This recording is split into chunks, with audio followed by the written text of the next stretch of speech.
दोस्तों पिछले वीडियो में यानी कि कांग्रेस वर्सेस बीजेपी पार्ट 1 में हमने बीजेपी के मैनिफेस्टो के बारे में जाना था और देखा था कि बीजेपी लोकसभा इलेक्शन 2024 जीतने के बाद वो देश और आम जनता के लिए क्या करेगी। तो स्वागत है आपका इसके सेकंड पार्ट में।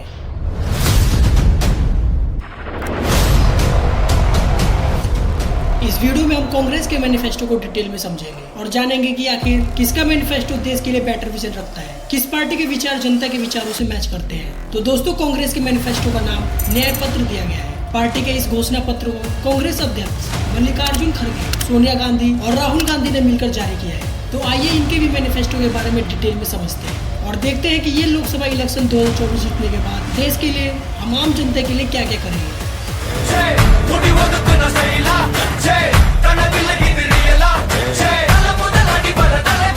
तो सबसे पहले अगर हम कांग्रेस के सामाजिक न्याय को देखते हैं तो इसमें इन्होंने कहा है कि कांग्रेस भूमिहीनों को जमीन वितरित करेगी। कांग्रेस घर बनाने के लिए और व्यवसाय शुरू करने के लिए अनुसूचित जाति और अनुसूचित जनजाति समुदाय के लोगों को मिलने वाले लोन की सीमा बढ़ाएगी। कांग्रेस गरीब छात्रों, विशेष रूप से अनुसूचित जाति और अनुसूचित समुदाय के छात्रों के लिए आवासीय विद्यालयों का हर ब्लॉक तक विस्तार करेगी। कांग्रेस पढ़ाई और चर्चा परिचर्चा को बढ़ावा देने के लिए हर जिले में अम्बेडकर भवन सह पुस्तकालय स्थापित करेगी। कांग्रेस शैक्षणिक संस्थानों में वंचित समुदाय के छात्रों के साथ होने वाले भेदभाव को रोकने के लिए रोहित वेमुला अधिनियम लागू करेगी। कांग्रेस रेणके आयोग की सिफारिशों को लागू करेगी और विमुक्त एवं घुमंतु जनजाति के बच्चों को मुफ्त शिक्षा प्रदान करेगी। अब हम देखते हैं कि कांग्रेस अल्पसंख्यक के लिए क्या विजन रखती है। कांग्रेस भारत के संविधान के आर्टिकल 15, 16, 29 और 30 के तहत भाषा की दृष्टि से अल्पसंख्यकों को मिलने वाले मौलिक आधार का आदर करेगी और उन्हें बराबर रखेगी। कांग्रेस अल्पसंख्यक वर्ग के छात्रों और युवाओं को शिक्षा, रोजगार, व्यवसाय, सेवाओं, खेल और अन्य क्षेत्रों में बढ़ते हुए अवसरों का पूरी तरह से लाभ उठाने के लिए प्रोत्साहित करेगी और उनको सहायता देगी। कांग्रेस विदेश में अध्ययन के लिए मौलाना आजाद छात्रवृत्ति को फिर से लागू करेगी और छात्रवृत्ति की संख्या बढ़ाएगी। अल्पसंख्यक अपने मानवीय और नागरिक अधिकारों का इस्तेमाल कर सकेगी।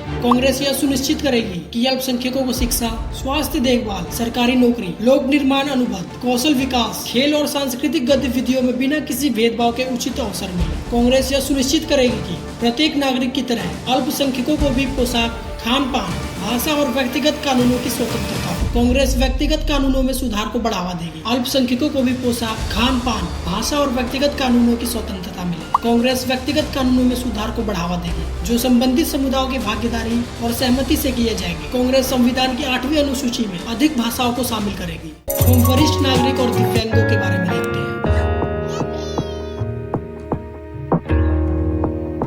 वरिष्ठ नागरिकों, विधवाओं और दिव्यांगों के लिए पेंशन की राशि बढ़ाकर न्यूनतम 1000 रूपए प्रति माह करेगी। माता पिता और वरिष्ठ नागरिकों की भरण पोषण एवं कल्याण अधिनियम 2007 की समीक्षा करेगी और इसकी कमियों को दूर करते हुए प्रभावी ढंग से लागू करेगी। वरिष्ठ नागरिकों के लिए सार्वजनिक परिवहन, रेल और सड़क में यात्रा छूट दोबारा लागू करेगी। वरिष्ठ नागरिकों को कानूनी सेवाएं आसानी से उपलब्ध कराने के लिए कदम बढ़ाएगी। विशेष रूप से उपेक्षा, विकलांगता, क्षति या यौन रुझान के आधार पर भेदभाव को प्रतिबंध करने के लिए संविधान के अनुच्छेद 15 और 16 का विस्तार करेगी और सांकेतिक भाषा को भाषा के रूप में मान्यता देगी। दिव्यांगज अधिकार अधिनियम 2016 को सख्ती से लागू करेगी।